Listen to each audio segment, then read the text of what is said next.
네, 지금 이 시각 국회 운영위에서는 대통령실을 상대로 한 현안 질의가 시작됐습니다. 정진석 대통령 비서실장을 비롯한 대통령 참모들이 증인으로 출석한 가운데 야당의 집중 공세가 예상되고 있습니다. 네, 한편 국민의힘 전당대회에서는 당권 주자들이 일제히 한동훈 후보를 향해서 배신의 정치라는 용어를 앞세워 협공에 나섰습니다. 민주당에선 이재명 전 대표의 침묵이 길어지고 있는데요. 관련 내용 포함한 정치권 이슈들 김기흥 전 대통령실 부대변인, 박창환 장한대 특임교수와 함께 짚어보겠습니다. 두 분 어서 오십시오. 안녕하세요. 안녕하십니까. 예, 안녕하십니까. 지금 말씀드린 대로 국회 운영위에서는 대통령실을 상대로 한 현안 질의가 시작됐습니다. 일단은 대통령실 참모진이 처음으로 출석을 했고요. 현안 질의 분위기에 대해서 여러 지금 전망들이 있는데 어떻게 좀 오늘 보고 계시는지요? 네, 특검 정국이라고 하는 그 태풍이 점점 다가오고 있는 그런 시기에 벌어지는 대정부 질문입니다. 당연히 여야가 이제 특검 정국의 어떤 분위기를 잡기 위해서 거세게 충돌할 수밖에 없는데 특히 야당으로서는 최근에 국정 난맥상에 대한 맹폭이 아마 이어질 것으로 보입니다. 당장 정치 현안은 둘째 치고라도 장기화를 넘어서 일상이 돼버린 의정 갈등 그리고 고물가. 정말로 이 고물가가 몇 년째인지 기억도 안 날 정도로 길어지고 있습니다. 이 부분에 대한 이야기가 나올 수밖에 없는 거고, 그리고 기존에 있던 특검 전국 관련된 이슈들, 최상병 수사 외압 사건, 그리고 김 여사 명품백 사건. 근데 이게 소위 말해서 판돈이 더 커졌어요, 그 사이에.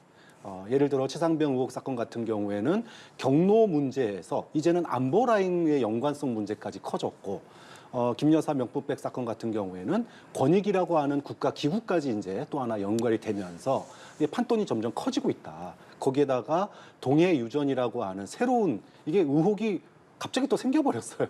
그래서 이런 것들이 이제 좀 총체적인 어떤 국정의 난맥상을 이제 야당으로서는 하나하나 이 대정부 질문에 꺼내놓을 가능성이 굉장히 크고 여기에 대해서 대통령실에서 이제 방어를 해야 되는 입장인데 네. 할 말은 하겠다 그렇게 얘기했던 정진석 비서실장이 어떻게 수성에 나설지 좀 눈여겨볼 대목인 것 같습니다. 예, 일단 지금까지 들어오는 속보를 좀 정리하면은 정무장관직을 신설하겠다, 앞으로 국회와 소통하겠다라고 말씀하신 이 정진석 비서실장의 발언도 있었고요. 맹폭이 예상된다고 하셨습니다. 정진석 비서실장 어제도 이제 야당에 대한 비판이 좀 있었고요.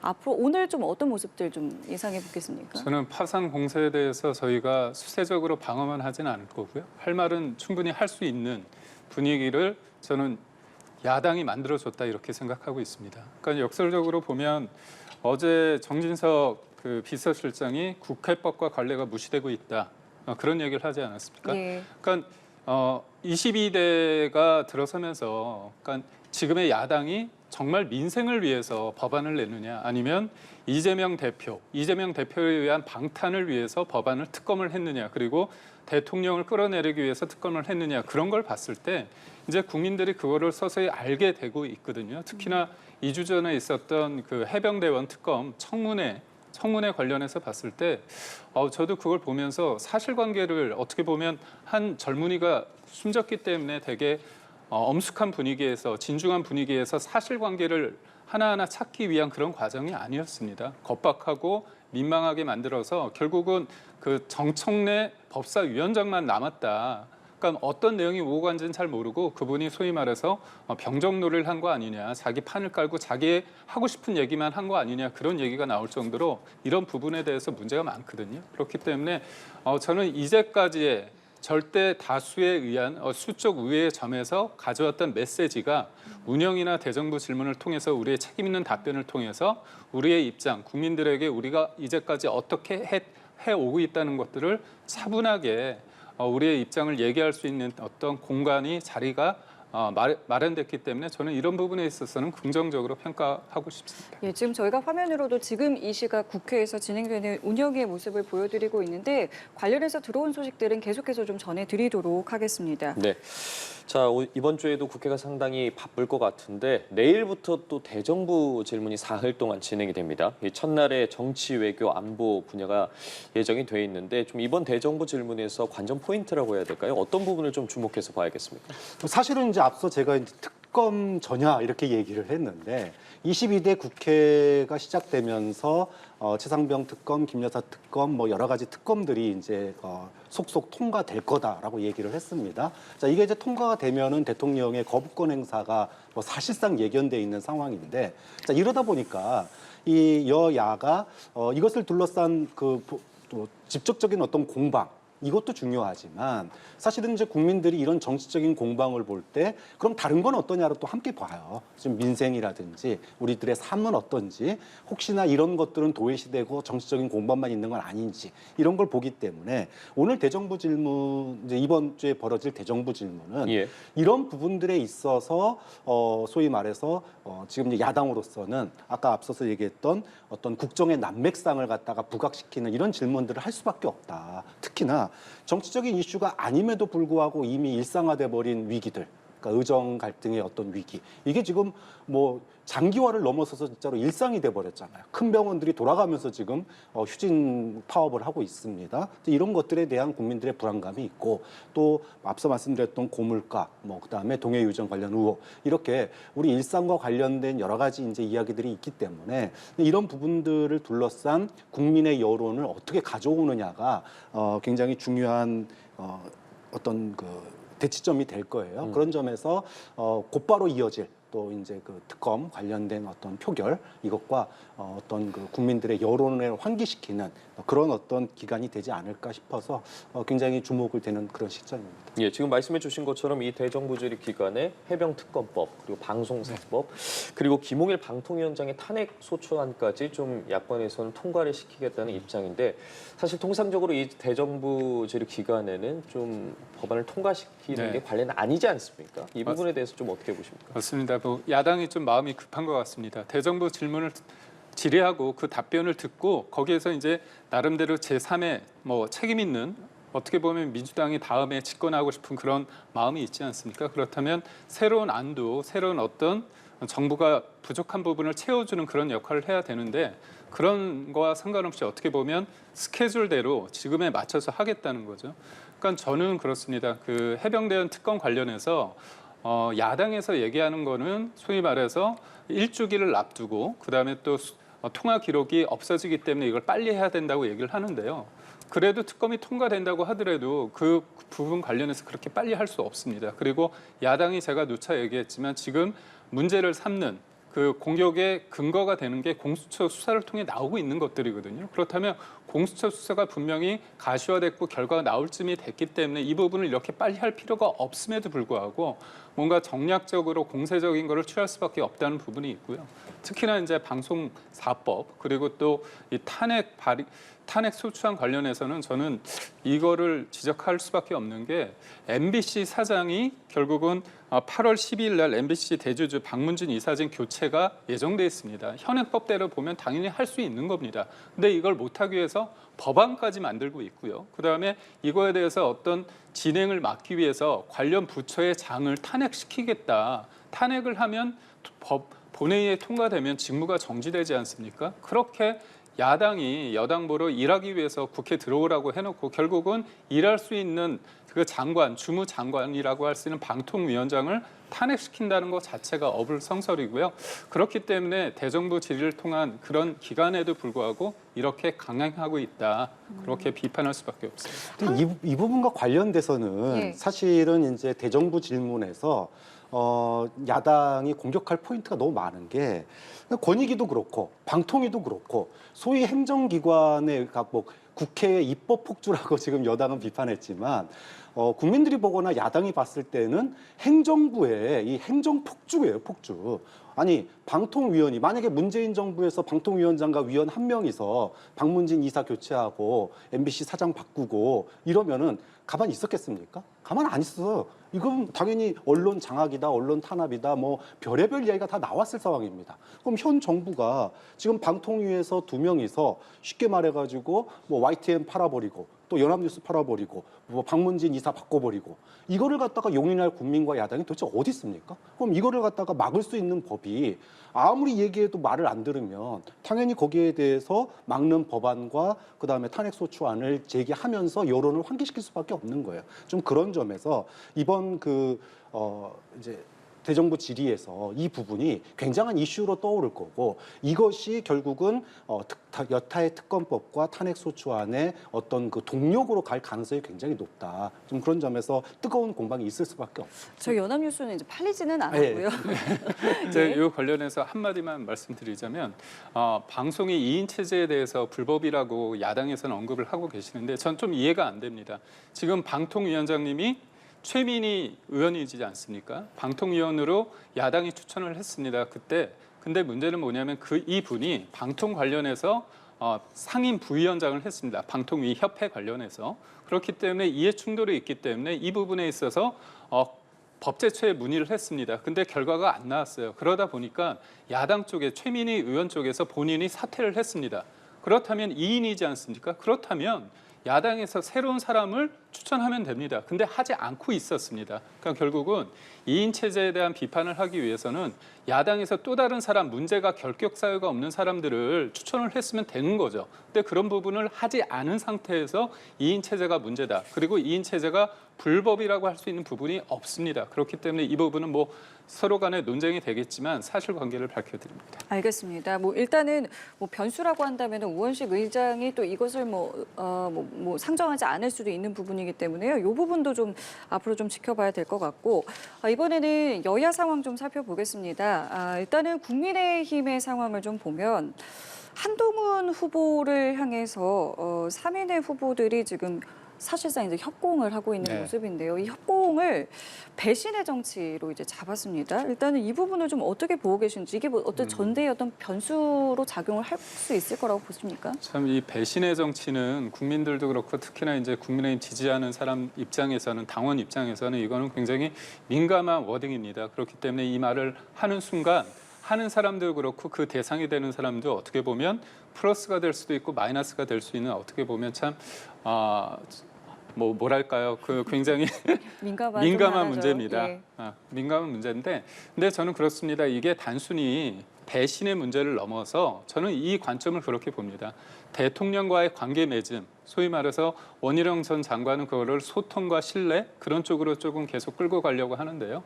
이 부분에 있어서 현실은, 그러니까 다음 당 대표는 이재명 대표와 싸워서 이겨야 되고 무엇보다도 다음 대선에서 우리가 정권 재창출을 해야 되는데 이게 혼자만의 힘이 아니라 지금 집권하고 있는 윤석열 대통령과의 관계 맺음이 중요하다는 건 많은 사람들이 알고 있거든요. 그렇기 때문에 이게 한 사람의 배신이다 아니자 충성하냐 충성하지 않느냐가 아니라 결국은 현재 대통령과 현재 정부와의 관계 맺음을 어떻게 잘할 수 있느냐의 문제이기 때문에 이 문제는 결국은 가장 근본적인 질문이라고 할 수 있기 때문에요. 이 문제에 대해서 저는 계속 3주 정도 남았는데 이 문제가 계속 갈 수밖에 없다고 봅니다. 그래서 이 문제에 대해서 한동훈 전 장관, 한동훈 전 비대위원장이 명확하게 풀지 못하면 좀 끌려갈 수 있다고 보고요. 이 부분에 대해서 이제 공안증이다 이렇게 예. 반박을 하고 있는데 저는 그걸 떠나서 저는 항상 이슈라는 게 배신이라는 얘기를 했을 때 난 배신자가 아니다. 국민만은 보겠다. 이런 워딩이 배신자 프레임에서 벗어나기 힘들거든요. 그렇기 때문에 저는 차라리 한동훈 캠프라면 이재명과 제대로 싸울 수 있는 사람은 나다. 결국 이번 주 우리가 계속 이제까지 언급해왔던 게 특검 전국이지 않습니까? 방송법도 그렇고 해병대는 특검도 그런데 한동훈 전 비대위원장이 좀 아쉬움이 있다면 해병대 특검 관련해서는 자기가 제3자의 어떤 방식으로 얘기했지만 결국은 많은 사람들이 볼 때는 특검을 꼭 수용한 것처럼 비춰준 면이 없지 않아 있거든요. 그렇기 때문에 저는 한동훈 전 비대위원장이 이번에 특검에 대해서 다시 한번 민주당의 특검은 반대하고 대통령은 거부권을 행사해야 된다. 하지만 국민의 민심을 위해서는 내가 얘기한 제3자 특검에 대해서는 우리가 같이 가자. 이 얘기를 다시 한번 얘기할 필요가 있다. 그렇게 봅니다. 이 배신이라는 게 결국엔 이제 남은 전대 기간을 관통할 만한 이제 이슈라는 말씀을 하시면서 한동훈 후보 측에서 좀 더 명확한 입장을 밝히는 게 좋겠다라고 하셨는데 일단 메시지를 낸 거를 보면은 이것은 이제 협박이다, 공포 마케팅이다. 그러면서 아까 말씀하셨던 것처럼 공한증이라는 신조어까지 현재까지 내놓은 상황이에요. 이 반격에 대해서 좀 어떻게 보셨는지요? 일단은 저는 배신자 프레임이게 과거에 비해서 효과가 반감될 수밖에 없다. 그렇게 크게 절대적으로 이 소위 말해서 전대를 꿰뚫는 그런 키워드가 되기에는 어렵다라고 보고 있습니다. 왜냐하면 이 배신자 프레임의 주체가 누구였냐면은 박근혜 씨하고 유승민 전 의원이에요. 그런데 박근혜라고 하는 사람은 당시 보수에 있어서 소위 말해서 박힌돌입니다. 뿌리 깊은 박힌돌이에요. 그러니까 상징성과 이 소위 말해서 보수의 정통성 이걸 모두 가지고 있는 사람이었습니다. 반면에 윤석열 대통령은 박근혜와 같은 그런 보수의 상징성이나 어떤 정통성 면에 있어서 박근혜하고 비교할 수가 없습니다. 그렇기 때문에 이 배신자 프레임이 과거에 유승민 전 의원에게 씌워졌던 것처럼 그 효과가 발휘하기가 좀 그다지 그렇게 높지가 않다. 또 하나는 당시에 유승민 의원과 박근혜 시간에 어떤 그 배신자 프레임의 어떤 그 격돌이 된 게 유승민 전 원내대표가 국회에서 한 발언 때문이었거든요. 그런데 당시에 이 국회에서의 발언은 정책에 따른 어떤 그 대전환을 요구하는 이야기였어요. 그런데 지금은 그 정책의 전환이 옳으냐 그르냐는 당시에 논쟁이 될 수 있었습니다. 그런데 지금 이번에 한동훈 전 비대위원장이 들고 나온 특검론 같은 경우에는 국민들이 총선을 통해 가지고 민의를 이미 보여줬어요. 그렇기 때문에 논란의 여지가 굉장히 적습니다. 꼭 이 특검의 제안도 뭐 민주당이 얘기하는 특검도 아니잖아요. 민주당과는 다른 방식의 특검을 또 제안을 했단 말이에요. 그런 점에 있어서 도대체 뭘 배신했냐? 국민을 배신하지 않았잖아요. 그런 측면에서 보면 좀 그런 측면에서 과거에 박근혜 소위 친박이 유승민 전 의원에게 씌웠던 배신자 프레임 오래 갔습니다. 정말 지금도 가지고 있는데 그런 효과를 보기에는 좀 어렵지 않느냐. 아마도 이런 자신감 때문에 한동훈 전 비대위원장이 뭐 공안증 얘기까지 했는데 뭐 결국은 국민이 옆에서 뒤에서 지금 윤석열 대통령의 국정기조가 바뀌어야 되는데 라고 이야기하고 있기 때문에 한동훈 전 비대위원장이 국민만 믿고 가겠다 이렇게 얘기하면 나는 국민을 배신하지 않았다 이렇게 얘기하면 절반은 먹고 간다. 그래서 효과가 예전처럼 그렇게 강력하게 작동하지 못할 거라고 봅니다. 두 분이 좀 서로 다른 온도차가 있는 발언을 해주셨는데 어쨌든 이 배신이라는 이슈로 지금 후보들 간에 계속 공방이 있고 뭐 각자의 이제 SNS를 통해서 여러 발언들이 좀 나오고 있는 상황인데 배현진 의원도 좀 참전을 했습니다. 네. 한동훈 후보를 두둔하는 발언을 했거든요. 이 부분 좀 어떻게 보셨는지. 한동훈 전 비대위원장이 가지는 장점도 있지만 많은 사람들이 볼 때 조금 경험이 부족한 거 아니냐. 그 부분을 어떻게 보면 나머지 3인의 후보가 어떻게 보면 계속 이제 틈새를 벌리고 있거든요. 근데 그 부분에 있어서 원희룡 전 장관 후보가 뭐라고 얘기하냐면 이른바 초보 운전자론을 제기를 했습니다. 그러니까 결국은 어둡고 험한 길을 가는데 길을 제대로 모르는 초보 운전자가 운전대를 잡을까 봐 무섭다, 두렵다 이런 얘기를 했거든요.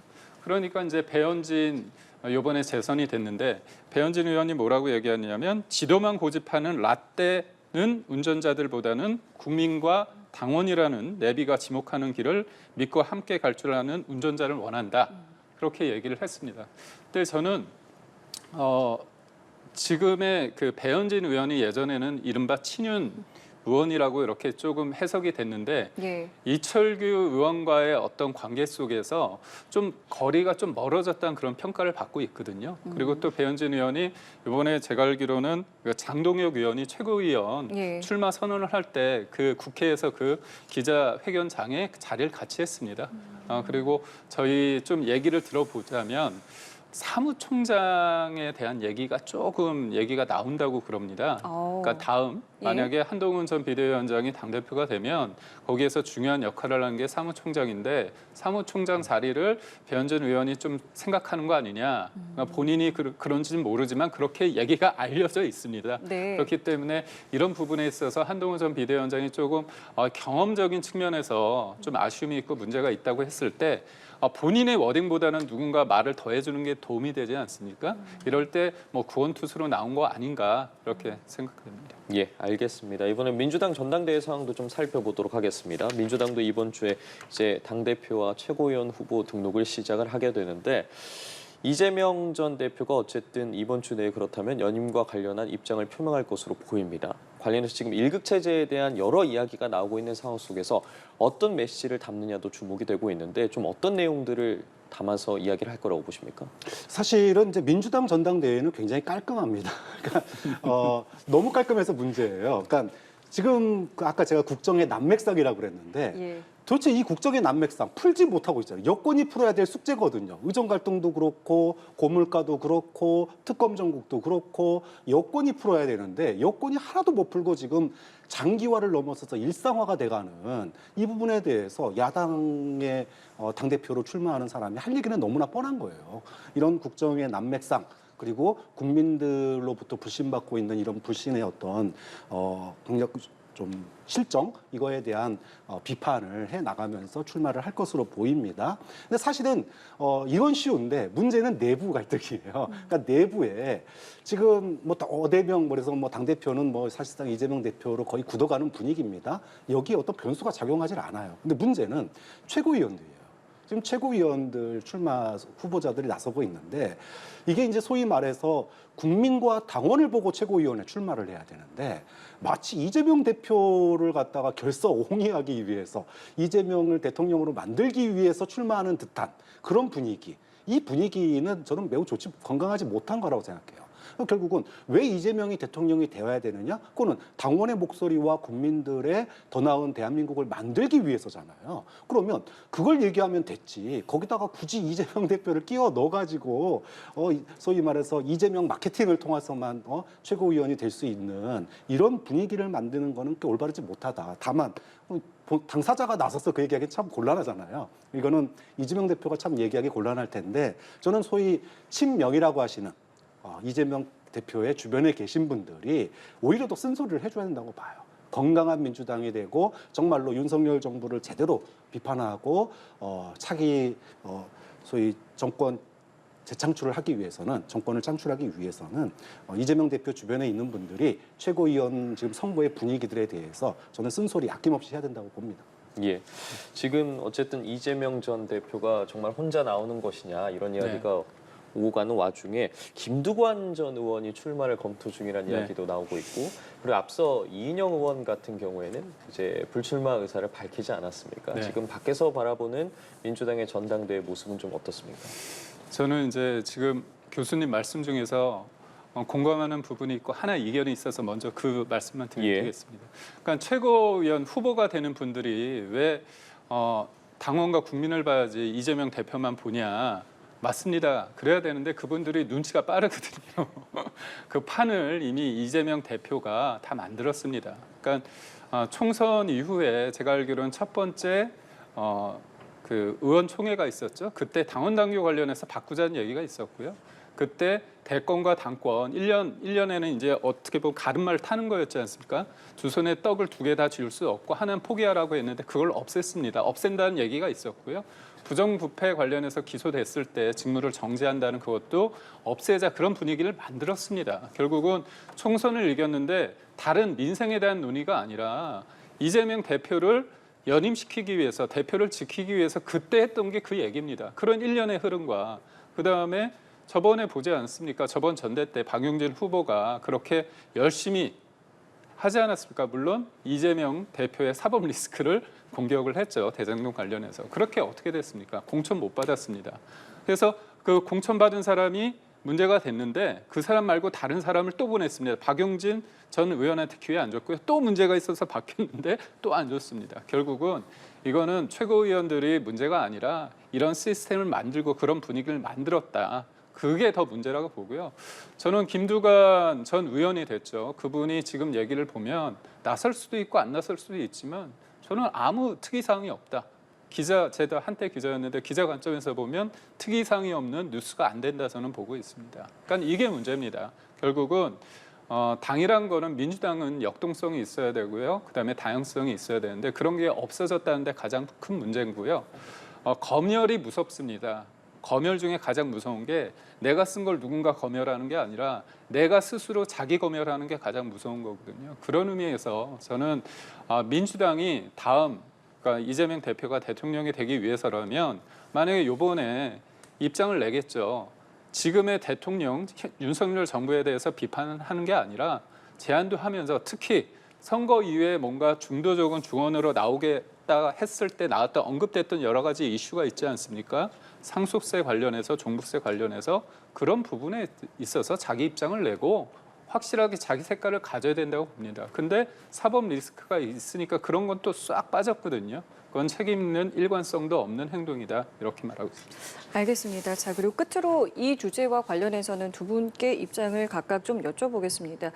김진표 전 국회의장의 회고록이 이제 파장이 좀 있었고요. 관련해서 이제 유감 표명을 했습니다마는 국민의힘에서는 아니면 말고시가 아니냐라면서 이제 계속해서 좀 비판을 하고 있고요. 원희룡 이제 후보 역시 굉장히 좀 강한 워딩으로 이제 좀 비판을 좀 했는데 비판이 좀 계속 이어지고 있습니다. 네. 좀 듣는 귀를 의심케 하는 발언이었어요. 이게 정말 진짜로 그런 얘기 했을까? 했다면 어떡하지?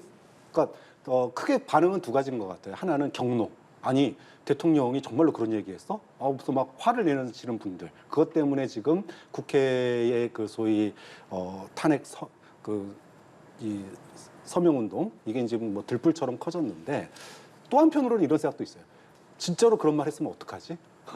그러면은 믿고 싶지 않아요. 정말로. 과연 대통령이 그런 발언을 할 리가 없겠지. 설마 하는 마음이 더 큰 것 같습니다. 아직까지는. 근데 좀 대통령이 좀 속 시원하게 밝혔으면 좋겠어요. 지난번 2주년 기자회견 때 경로에 대해서 나는 이런 식으로 발언했다. 그랬는데 이제 그게 결국은 거짓말 논란으로 이제 커졌었는데 단순하게 유감, 뭐 그다음에 오해 이렇게 할 것이 아니라 그때 자기가 어떤 취지로 그런 얘기했고 왜 그렇게 오해가 생겼는지에 대해서 얘기를 해야 된다. 만약에 이 얘기하지 않으면은 오해가 쌓일 수밖에 없고 그 오해가 특검과 상관없이 윤석열 대통령에 대한 신뢰, 어떤 그 특검 관련된 논의가 비약적으로 탄핵으로 흐르는 그런 분위기를 만들 수도 있기 때문에 오해는 저는 초장에 빨리 정리하고 그러려면 당사자가 해명하는 게 가장 좋다고 봅니다. 윤석열 대통령이 직접 입장을 밝히시면 뭐 거짓말이었다면은 뭐 과장된 거였다면은 빠르게 해소되는 게 저는 좋다고 봅니다. 교수님도 지금 말씀하셨지만 민주당에서도 속 시원히 좀 밝히는 게 어떻겠느냐, 해명이 좀 필요하다라고 하고 있어요. 저 회고록을 직접 쓴 그 김진표 전 의장이 입장을 냈는데요. 의도와 달리 논란이 되고 있어 유감이다. 철저한 진상 규명을 위해 여러 상황을 종합적으로 고려해야 한다는 대통령의 고심을 읽을 수 있었다. 뭐 이렇게 표현을 했습니다. 논란이 되고 있죠. 근데 저는 하나 야당 쪽에 조금 묻고 싶은 게 있습니다. 많은 사람들이 안타까운 죽음을 했죠. 그러니까 그 아픔에 대해서 참사에 대해서 많은 사람들이 슬퍼하고 뭔가 재발 방지를 위해서 노력하고 있습니다. 대통령으로서 당연히 그런 거고요. 저도 대통령실에서 근무했지만 그 아픔은 여야라고 다르지 않다고 봅니다. 왜 우리는 그런 슬픔조차 못 느끼고 그런 사람이라고 그렇게 보는지 전 이해가 안 되고요. 만약에 대통령이 그런 인식을 가졌다고 하면 그에 대한 차후에 관련된 회의나 어떤 그런 게 있었어야 됩니다. 그런 게 없지 않습니까? 그런 부분에 있어서 저는 좀 안타까움을 금할 수 없고요.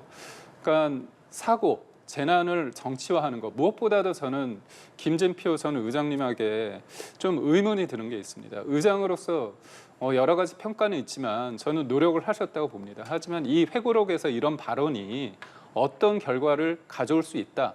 정쟁의 소재로 이용될 수 있다는 건 진영 논리 속에서 대한민국의 현재 진영 논리 속에서 너무나 뻔한 상황입니다. 그런데 이렇게 되니까 치고 빠지식으로 유감이다, 의도는 이거와 다르다 이렇게 하면 책임감 없는 거고요. 저는 슬픔이든 뭐든 여야가 다르지 않다고 봅니다. 물론 책임성이 있는 집권 여당으로서 대통령실로서 잘못한 부분은 지적받아야 되겠지만 이런 가장 기본적인 되는 부분, 상식선에서 할 수 있는 부분까지 정쟁화되는 거는 좀 맞지 않다고 봅니다. 예, 알겠습니다. 오늘도 각종 정치권 이슈들 짚어봤는데요. 김기흥 전 대통령실 부대변인 박창환 장한대 특임교수와 함께했습니다. 고맙습니다. 감사합니다. 고맙습니다.